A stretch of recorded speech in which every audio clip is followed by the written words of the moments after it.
will describe the Occipitofrontalis muscle, its origin, insertion, and action and innervation.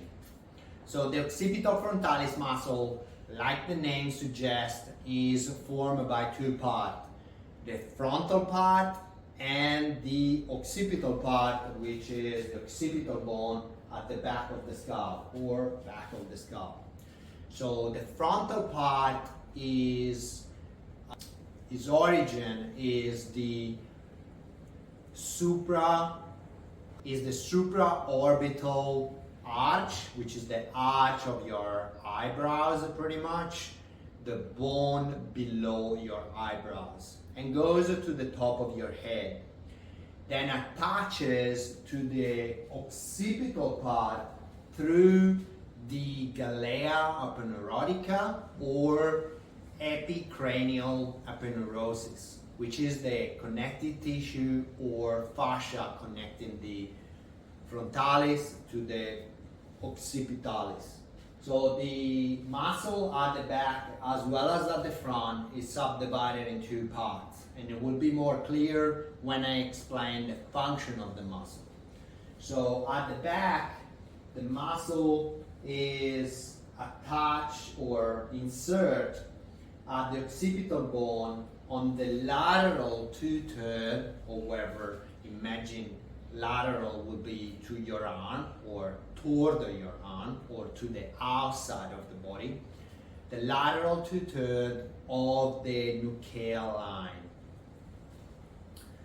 So it means that the nuchal line is a line that is not visible to naked eye on the scalp, and the muscle attaches on the lateral two-third of that line on the occipital bone.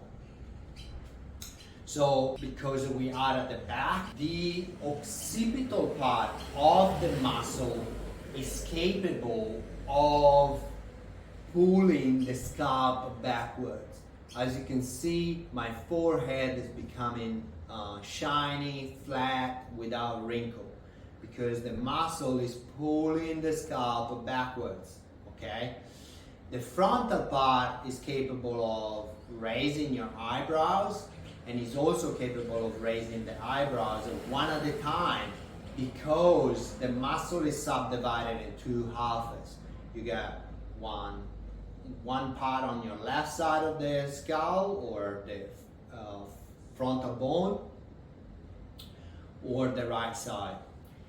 And also the frontal part, when it contracts, can also bring the scalp forward, like so. The muscle is innervated by the facial nerve number 7, which is by the facial nerve, which is the cranial nerve number 7. And the occipital part